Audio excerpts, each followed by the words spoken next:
इस नाम पर कांग्रेस नेता उदित राज ने सवाल उठाए हैं। उन्होंने कहा कि सिंदूर सेक्युलर नहीं है, एक खास धर्म की सिंदूर का इस्तेमाल करता है। ऑपरेशन सिंदूर की जगह दूसरा नाम होना चाहिए था। उदित राज, इस सवाल पर अब क्या कहा जाए? उदित राज की बुद्धि को लेकर अब सवाल उठ रहे हैं। सुनिए जरा क्या कह रहे हैं वो। लोगों का बौद्धिक लोगों से चर्चा करने में यह बात नजर आई कि सिंदूर एक विशेष धर्म से ही संबंधित है और बेहतर होता कि कोई और नाम दिया जाता। खैर यह इम्पॉर्टेंट नहीं है। इम्पॉर्टेंट यह है कि पाकिस्तान को सबक सिखाया गया। लोगों का बौद्धिक लोगों से चर्चा करने में यह बात नजर आई कि सिंदूर एक विशेष धर्म से ही संबंधित है और बेहतर होता कि कोई और नाम दिया जाता। खैर यह इम्पॉर्टेंट नहीं है। इम्पॉर्टेंट यह है कि पाकिस्तान को सबक सिखाया गया। Anila Singh BJP spokes person इस वक्त हमारे साथ मौजूद हैं। अनिला सिंह, उदित राज कह तो रहे हैं कि बौद्धिक लोगों से चर्चा के दौरान यह बात सामने आई कि ऑपरेशन सिंदूर नाम सही नहीं है। इनकी बुद्धि पर सवाल उठ रहा है। एक तरफ सेना है आतंकियों को टारगेट पर ले रही है, दूसरी तरफ ऐसे लोग हैं, कांग्रेस के राष्ट्रीय दल के ये नेता हैं। अनिला जी, मेरी सभी को राम राम। और उदित राज जैसे नेताओं के ऊपर मुझे दया आती है। आज इनकी हालत ये है ना, ये घर के हैं ना ये घाट के हैं। इनकी राजनीति खत्म हो गई है, केवल फोनों तक सीमित रह गई है। तो जब आदमी फ्रस्ट्रेशन में हो जाता है, बौखला जाता है, उल्टी सीधी बकवास करता है। इनसे पूछना चाहिए कि क्या रखते, ऑपरेशन हिजाब रखते नाम? अगर सिंदूर गलत इनको लग रहा है तो हिजाब रख लेते हैं। काम तो तब भी भारतीय सेना ही करती, कांग्रेस की सेना तो अपनी कोई है नहीं। या उदित राज का जो खानदान है वो फौज से आ रहा है। ये बेसिर पैर की बातें जो है करना बंद करे। उधर तो राहुल गांधी जी और खड़गे साहब ये कहते हैं कि नहीं, हमें गर्व है भारतीय सेना पर, बिल्कुल, और हमें बहुत खुशी है जिस प्रकार से पूरे ऑपरेशन का अंजाम हुआ। और यहाँ पे इमरान मसूद ये कहते हैं कि सबूत लेकर आओ। उदित राज ये कहते हैं कि ऑपरेशन सिंदूर नाम गलत है। ये किस प्रकार की मानसिकता है कांग्रेस पार्टी की? अनिला सिंह, एक तरफ सर्वदलीय मीटिंग हो रही है, कांग्रेस के भी सीनियर लीडर्स वहां मौजूद हैं, राहुल गांधी है, खड़गे जी हैं जो अध्यक्ष हैं, और दूसरी तरफ कांग्रेस के ये नेता इस तरह की बयानबाजी कर रहे हैं। उदित राज का अलग राग है। इससे पहले राशिद अल्वी ने तो सवाल ही खड़े कर दिए इस पूरे ऑपरेशन को लेकर ही। बिल्कुल, जो जैसा मैंने बताया ना, राशिद अल्वी हो गए, उदित राज हो गए, इमरान मसूद हो गए, इनसे अच्छे तो वैसे ही निकले जो मुसलमानों की राजनीति हमारे राष्ट्र में जरूर करते हैं, परंतु इस समय जो है वो मोदी सरकार के साथ खड़े हुए हैं, भारतीय सेना के साथ खड़े हुए हैं, भारत के साथ खड़े हुए हैं। इस कांग्रेस पार्टी ने सदैव भारत के विरोध में कार्य किया है और उसी प्रकार की जो मानसिकता है झलकती है इनके नेताओं के शब्दों के द्वारा। जी, और अनिला जी, जब आतंकियों ने धर्म पूछकर, नाम पूछकर पत्नियों को छोड़ा, पति को मारा, यहां सिंदूर से ताल्लुक है, सुहाग से, और जब आतंकियों ने इस तरह से अटैक किया तो ऑपरेशन सिंदूर से दिक्कत हो रही है उदित राज को। क्योंकि इनको भारतीय संस्कृति और भारतीय संस्कार के विषय में कोई ज्ञान ही नहीं। अगली बार बिल्कुल अनिला जी, चैनल पर ऐसे ही नेताओं को लेकर के सवाल उठते हैं कि आखिर ये एकजुटता कब दिखाएंगे। आबादी के सबसे बड़े राज्य उत्तर प्रदेश सरकार के 8 साल बेमिसाल जैसे अभियान को एक गति देने के लिए यहां पर आयोजित किया गया है। मैं इसके लिए हृदय से भी धन्यवाद एसोसिएशन को देता हूं। बहनों और भाइयों, जेम एंड ज्वेलर्स भारत की अर्थव्यवस्था में एक बड़ा योगदान देता है। अगर हम भारत की जीडीपी को देखेंगे तो भारत की जीडीपी में 7% का योगदान पूरे देश के अंदर जेम एंड ज्वेलर्स के द्वारा दिया जाता है। देश के अंदर गोल्ड इंपोर्ट में भी इंपोर्ट ड्यूटी जो लगती है, उस इंपोर्ट ड्यूटी में भी एक अच्छा खासा इंपोर्ट ड्यूटी भारत को प्राप्त होता है। और जीएसटी के माध्यम से भी जब एक एक उपभोक्ता इससे बने हुए ज्वेलरी को खरीदता है तो उसमें जीएसटी का भी एक बड़ा भाग अर्थव्यवस्था को आगे बढ़ाने में अपना योगदान देता है। जेम और ज्वेलर्स के लिए उस प्रकार का वातावरण देना, सुरक्षा का एक बेहतर वातावरण हो,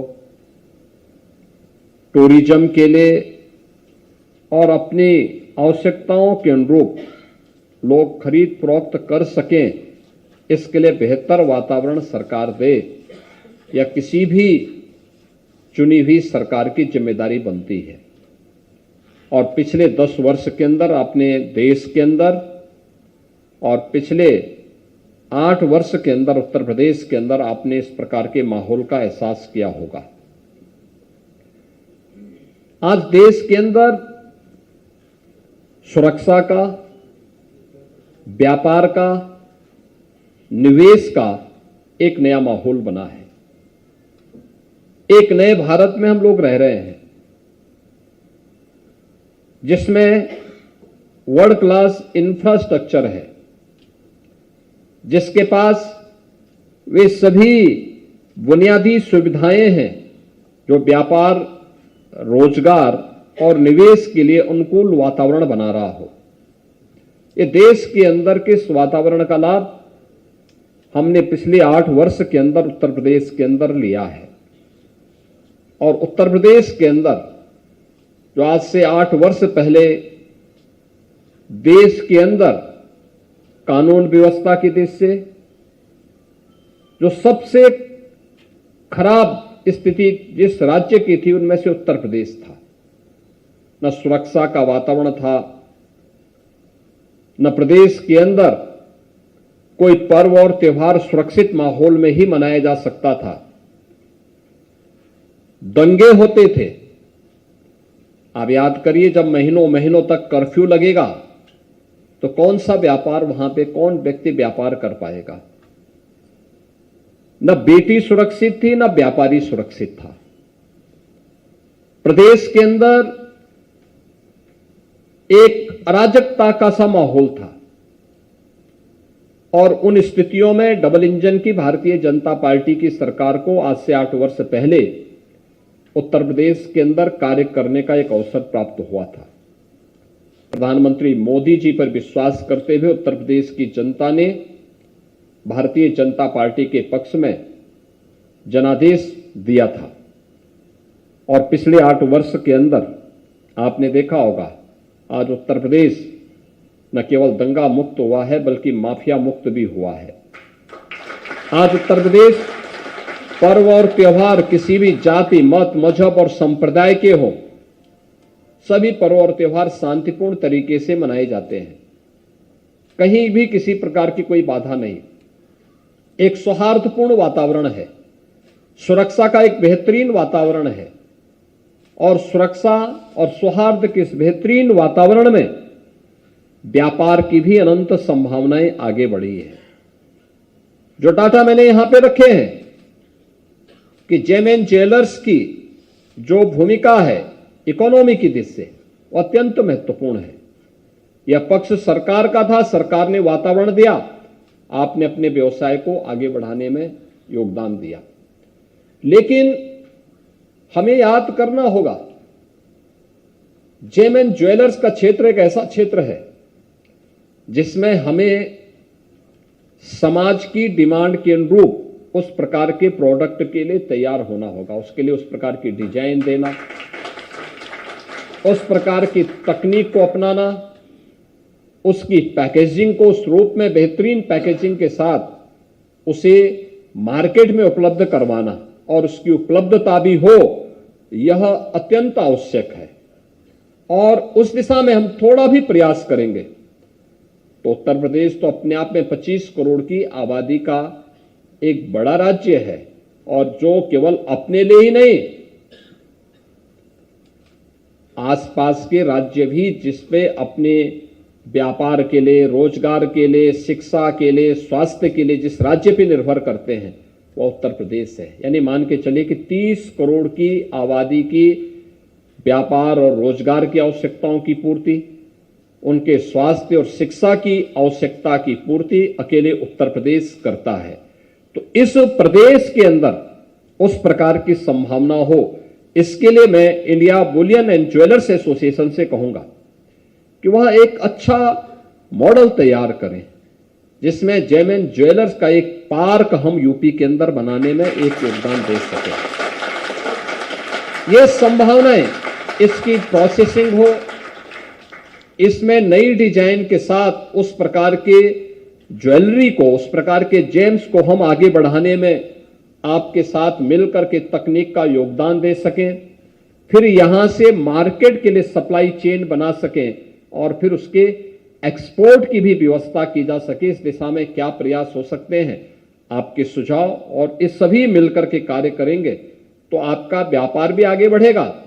सुरक्षा का वातावरण गवर्नमेंट आपको दे रही है, इसमें कोई संदेह नहीं है। और आपने देखा होगा कि हर प्रकार की सुरक्षा, लेकिन उस सुरक्षा के साथ एक संवाद भी आवश्यक है।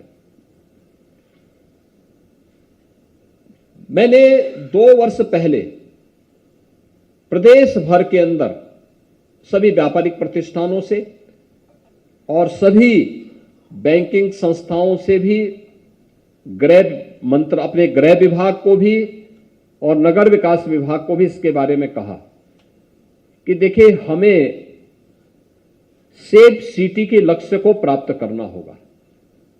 सेफ सिटी का लक्ष्य पुलिस के रिस्पांस टाइम को कम करना। हमने PRB 112 के रिस्पांस टाइम को, जब हम लोग आए थे 25 से 30 मिनट में कोई 112 में कॉल करता था तो तब उनकी PRB वहां पहुंच पाती थी। आज ये 7 से 8 मिनट की है। अगर कहीं कोई कॉल करता है तो 7 से 8 मिनट के अंदर PRB 112 वहां पहुंच सकती है, लोगों की सहायता कर सकती है। साइबर अपराध को रोकने के लिए 17 के पहले प्रदेश में मात्र 1 थाना था और आज सभी 75 जनपदों में साइबर फ्रॉड को रोकने के लिए एक थाना, हर जनपद में एक थाना है और हर थाने में एक हेल्प डेस्क भी बनाई गई है। फॉरेंसिक अपराध को रोकने के लिए भी प्रदेश सरकार ने हर जनपद में थाने भी उपलब्ध करवाए हैं और उसकी लैब्स भी स्थापित की है। और अब तो हमने प्रदेश में एक फॉरेंसिक इंस्टीट्यूट की भी स्थापना कर दी है, जो गत वर्ष से प्रारंभ हो चुका है। यानी ये चीजें दिखाती हैं कि सरकार के द्वारा उठाए गए स्टेप क्रमिक रूप से आगे बढ़ते गए। आज प्रदेश सुरक्षा के एक बेहतरीन वातावरण में रह रहा है, तो व्यापार और निवेश का भी एक बेहतरीन वातावरण प्रदेश के अंदर बना है। सेफ सिटी के लक्ष्य को प्राप्त करते समय मैंने सभी प्रतिष्ठानों से कहा था कि देखिए, आपका योगदान इसमें महत्वपूर्ण होगा। हम गृह विभाग से और नगर विकास विभाग से तो CCTV कैमरे लगाएंगे, आप भी लगवाइए अपने प्रतिष्ठान में। और अब तो इसमें टेक्नोलॉजी बहुत इंप्रूव हो चुकी है, क्योंकि पहले होता क्या था, हम CCTV कैमरा लगाते थे, DVR लगाते थे, तो जो चोर डकैत या लुटेरा आता था वो DVR को सबसे पहले अपने कब्जे में लेता था, जिससे कोई भी रिकॉर्ड किसी के हाथ में ना आने पाए। और अब तो बिना DVR के ही हम लोग ऐसे कैमरे लगा सकते हैं कि जो रिकॉर्डिंग सुरक्षित रख सकता है और किसी भी ऐसी घटना को जो कहीं घटित हुई हो उसका अनावरण करने में वो योगदान दे सकता है। चाहे वह सुल्तानपुर की घटना रही हो, चाहे वह आगरा की घटना रही हो, या प्रदेश के अंदर कहीं भी कोई इस प्रकार की घटना घटित होती है, अनावरण होने में अब कोई समय नहीं लग सकता है, क्योंकि यह तय है कि जिसने भी दुस्साहस किया उसके दुस्साहस को उत्तर प्रदेश पुलिस चकनाचूर कर सकती है कुछ ही मिनटों के अंदर। और उस दिशा में आपका योगदान अत्यंत महत्वपूर्ण होगा कि सीसीटीवी कैमरे की उस नई तकनीक का उपयोग हमें करने के लिए अपने आप को तैयार करना होगा। एक, सुरक्षा के इस बेहतरीन वातावरण में आपका कंट्रीब्यूशन होगा ये। और दूसरा, जेम एंड ज्वेलर्स का कोई पार्क बन सकता है तो India Boolean and jewellers association को इस दिशा में आगे आना चाहिए। गवर्नमेंट के साथ इसके बारे में चर्चा को आगे बढ़ाना चाहिए, जिसमें तकनीक कौन हो सकती है, किस किस प्रकार की प्रक्रिया के साथ हमें गुजरना है, कैसे कौन सी डिजाइन के साथ यहां पे डिमांड है जेम एंड ज्वेलर्स की, प्रोसेसिंग की प्रक्रिया के साथ हम कैसे इसको आगे बढ़ा सकते हैं। ये बहुत सारी चीजें हो सकती हैं। तो इस दिशा में प्रदेश सरकार का भरपूर योगदान आपको प्राप्त होगा। 8 वर्ष के बारे में हमारे वित्त मंत्री जी ने आपको बताया कैसे हमने इस प्रक्रिया को आगे बढ़ाया। याद करिए, 1947 से लेकर के 2017 तक पहुंचते पहुंचते उत्तर प्रदेश की इकोनॉमी 12,75,000 करोड़ की मात्र जीडीपी एसजीडीपी थी हमारी, कुल 12,75,000 करोड़ की, और आज यह 30 लाख करोड़ की हुई है मात्र 8 वर्ष में। यानी हमें 70 वर्ष में हम जितना पहुंचे थे, 8 वर्ष में हमने उससे भी 150 गुना अधिक वृद्धि की है। प्रदेश की प्रति व्यक्ति आय जो 16-17 में मात्र 46,000 थी, आज वह 1,10,000 तक पहुंची है। ये चीजें दिखाती हैं कि प्रदेश सरकार के द्वारा उठाया गया कदम एक बेहतरीन दिशा में उठाया गया कदम है। 2016-17 में उत्तर प्रदेश देश के अंदर 7वें स्थान पर अर्थव्यवस्था में आता था और बीमारू राज्य माना जाता था। आज उत्तर प्रदेश बीमारू राज्य नहीं, रेवेन्यू सरप्लस स्टेट है, भारत की इकोनॉमी का ग्रोथ इंजन है। आज उत्तर प्रदेश देश की अर्थव्यवस्था में 7वें स्थान पर नहीं बल्कि नंबर 2 स्थान पर उत्तर प्रदेश है। और जो कदम हम लोगों ने आगे के लिए बनाए हैं, बहुत शीघ्र उत्तर प्रदेश अग्रणी अर्थव्यवस्था में आगे बढ़ेगा। इस विश्वास के साथ इसमें जेम एंड ज्वेलर्स की एक बड़ी भूमिका हो सकती है, उत्तर प्रदेश की इकोनॉमी के लिए भी, उत्तर प्रदेश में एम्प्लॉयमेंट के लिए भी, और उत्तर प्रदेश को एक नई पहचान दिलाने के लिए भी उसी रूप में हो सकती है जैसे वन डिस्ट्रिक्ट वन प्रोडक्ट ने उत्तर प्रदेश को एक नई पहचान दिलाई है। उस दिशा में मैं आप सबके प्रस्ताव को आमंत्रित भी करता हूं। आपके इस कॉन्क्लेव के लिए मैं आयोजकों को हृदय से धन्यवाद देता हूं, इसके प्रति अपनी शुभकामनाएं देता हूं और विश्वास करता हूं कि आप एक बेहतरीन वातावरण में स्थानीय प्रशासन और शासन के साथ मिलकर के अपने व्यवसाय को भी आगे बढ़ाएंगे और लोगों के चेहरे पर भी चमक लाने का काम करेंगे। आप सबके प्रति मेरी मंगलमय शुभकामनाएं हैं। धन्यवाद। जय हिंद। कोटि कोटि धन्यवाद आदरणीय महाराज जी, आपने बहुत ही अच्छा हमारी योगी ज्वेलरी आदित्यनाथ मौजूद हैं जो बदलते उत्तर प्रदेश, बदलते भारत की बात कर रहे थे और साथ ही उन्होंने यहाँ पर मौजूद सभी लोगों से ये अपील की कि इस बदलाव में आप भी महत्वपूर्ण भूमिका निभा सकते हैं। इधर ऑपरेशन सिंदूर पर सीएम योगी ने बड़ी बात कही। ऑपरेशन सिंदूर को लेकर सीएम योगी आदित्यनाथ ने कहा कि भारत की शक्ति का एहसास दुनिया ने किया है। सीएम योगी ने कहा कि हम किसी को छेड़ेंगे नहीं, लेकिन छेड़ोगे तो छोड़ेंगे नहीं। विकसित भारत किसी को छेड़ता नहीं है, दखलंदाजी करने पर छोड़ता नहीं है। नया भारत अब घर में घुसकर मारता है। कल पूरी दुनिया ने भारत की ताकत को देखा। मुख्यमंत्री योगी आदित्यनाथ ने आज ये बात कही है। ऑपरेशन सिंदूर पर बड़ी बात सीएम योगी आदित्यनाथ ने कही। बेवजह हमने किसी देश के कार्य में कभी भी हस्तक्षेप नहीं किया, लेकिन अगर कोई हमारे आंतरिक मामलों में हस्तक्षेप करके हमारे नागरिकों को छेड़ता है, उनकी सुरक्षा में सेंध लगाता है, तो नया भारत जो विकसित भारत की आधारशिला बन चुका है वह उसको छोड़ता भी नहीं है, उसकी मांद में घुस करके उसको जवाब देता है। और कल आपने भारत की ताकत का एहसास दुनिया ने भी किया है और आने वाले समय में भी दुनिया इस ताकत का एहसास करेगी।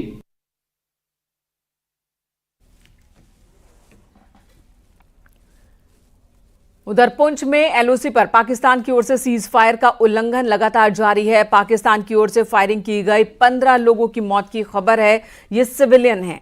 गोलीबारी में 5 सिख समेत 15 लोगों की मौत हुई है। पाकिस्तान ने गुरुद्वारे पर गोलाबारी की। कुपवाड़ा, बारामूला, उरी, अखनूर में कई इलाकों में एलओसी पर सीज फायर का उल्लंघन कर रहा है पाकिस्तान। छोटे हथियारों के साथ ही तोपों का भी इस्तेमाल कर रहा है।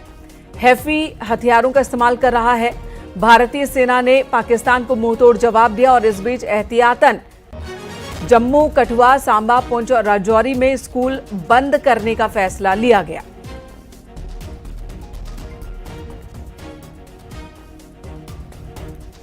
गुरुद्वारे के मैनेजर भूपिंदर सिंह ने न्यूज 18 को बताया कि अमरीक सिंह जो गुरुद्वारे में कीर्तन कर रहे थे और वहां से लौट रहे थे, पाकिस्तान की कायराना हरकत में उनकी जान गई है।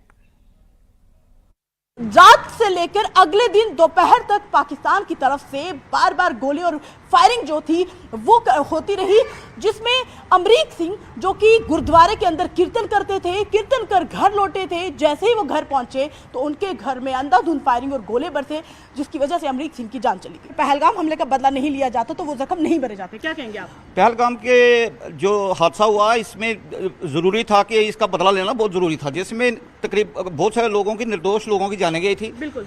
अब पाकिस्तान की फौज थी, उन्होंने पुंछ के रिहायशी स्थान पर जो बम बरसाए, जिसमें अनेक जो धार्मिक स्थान थे, जिसमें गीता भवन पुंछ था, गुरुद्वारा साहब था, जिसमें गुरुद्वारा साहब के जो ग्रंथी थे, एक तबला मास्टर थे, वो जब कीर्तन करके बाहर लौट गए थे तो उनका जान गए। इसके अलावा तकरीबन 11-12 लोगों की जान गए। अपने मेंढर में एक और गए, उन्होंने तकरीबन जहां भी सिख कम्युनिटी के लोग थे वहां पर उन्होंने सिख कम्युनिटी को टारगेट करने की कोशिश की गई है, काफी कोशिश की गई है, जिसमें अनेक ही लोग जो पुंछ से माइग्रेंट हो गए हैं। हमारे पास कल गुरुद्वारा छठी पातशाह में बहुत से लोग आए हुए थे, हमने उनको रिहाई दी और हम पुंछ के लोगों को, खासकर पुंछ के लोगों को ये आश्वासन देते हैं कि आप में जो भी हम रजौरी की जितनी भी संगत है, जितनी भी पब्लिक है, वो आपके साथ है और अब आपको कभी भी कोई किसी चीज की भी जरूरत हो, आप आकर रजौरी में रुक सकते हैं। वो तबला बजाते, कीर्तन करके गुरुद्वारे से घर आए, लेकिन वो कैसा मंजर होगा कि उन्होंने तो सोचा नहीं था कि इस तरीके से पाकिस्तान नापाक कोशिश करेगा, उसकी जद में आ जाएंगे वो। ये देखो, अचानक जो रात को अटैक हुआ, उसमें रात को 12 बजे से ये पुंछ में गोले बरसाने शुरू किए पाकिस्तान ने, और पुंछ सिटी में जो गोले बरसे, लोग घरों में सोए हुए थे। उसके बाद सब जब सुबह जागे, कोई मंदिर जा रहा था, कोई गुरुद्वारे जा रहा था, तो जैसे अमरीक सिंह जी गुरुद्वारे साहब से घर जा रहे थे, उनके ऊपर गोला पड़ा, उनकी डेथ हो गई। और सबसे बड़ी बात है कि पाकिस्तान बार बार बौखलाहट में इसी तरह के कदम उठाता है और यही वजह है कि भारत का नुकसान करने के लिए वो हर संभव कोशिश करता है, लेकिन नाकामयाब उसको करते हैं हमारे भारतीय सेना के जवान। वीडियो जर्नलिस्ट विकास के साथ कोमल सिंह, न्यूज़ 18 इंडिया। तो ऑपरेशन सिंदूर से बौखलाए पाकिस्तान भारत के नागरिकों को निशाने पर ले रहा है, नागरिकों पर गोलाबारी कर रहा है। पाकिस्तान की कायराना हरकत की तस्वीरें सामने आई हैं। सीमा के पास निर्दोष लोगों को निशाना बना रहा है वो। 15 लोगों की मौत की खबर है। इस वक्त टीवी स्क्रीन पर आप देख रहे हैं पुंछ, राजौरी, कुपवाड़ा, उरी और मेंढर की ये तस्वीरें, जहां पर लगातार पाकिस्तान की ओर से सीज फायर का उल्लंघन हो रहा है।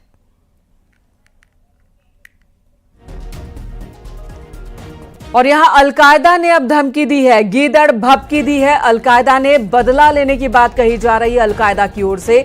अलकायदा के कैंप पर हमले को मुसलमानों पर हमला बताया है अलकायदा ने। ऑपरेशन सिंदूर से बिलबिलाया है इस वक्त आतंकी संगठन अलकायदा और उसने गीदड़ भभकी दी है।